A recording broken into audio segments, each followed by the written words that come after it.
Why do so many people fall for the alien or New Age theories? Since you were born, you have been programmed consistently into thinking that aliens do exist and that the government know about this, but are just covering it up. You have watched movies about this, seen secret leaked reports and films, heard accounts of people seeing UFOs, and some even saying they have been anally probed when abducted by aliens.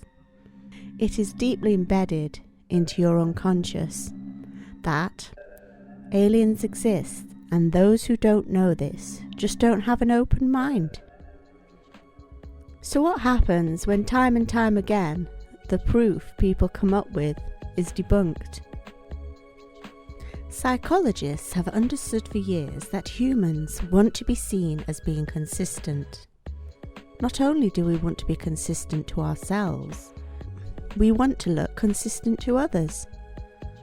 Festinger describes this quite nicely in his book, Cognitive Dissonance.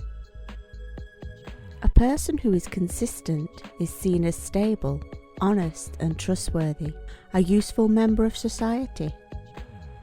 Now try to imagine how society would function with totally inconsistent members.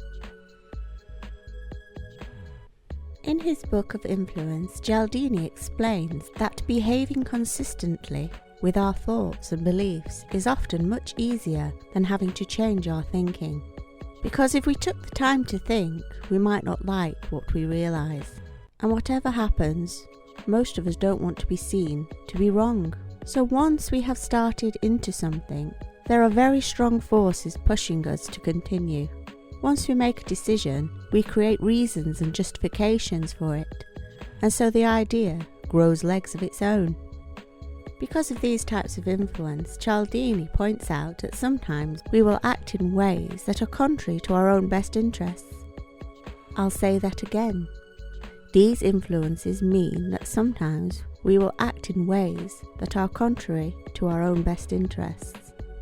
Conclusion. Even though people realise aliens haven't visited us, and we have no idea if any life does exist on other planets, they would rather look stupid and feel they are right than back down and say they were wrong. And after all, you can always persuade yourself with more pseudoscience, and there is always some raving lunatic of a guru out there to validate your delusions. And after all, what the thinker thinks, the prover will prove.